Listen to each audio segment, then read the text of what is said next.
juntos caminhamos lado a lado com Maria, porque juntos caminhamos lado a lado com Maria. O ofertório que fazemos na feliz celebração só terá sentido quando repartimos com o irmão.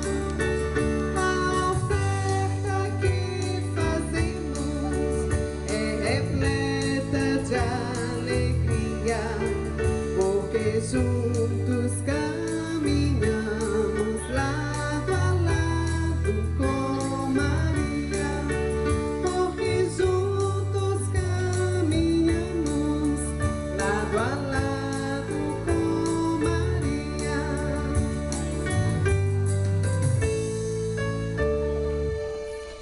Continuemos, irmãos e irmãs, em oração.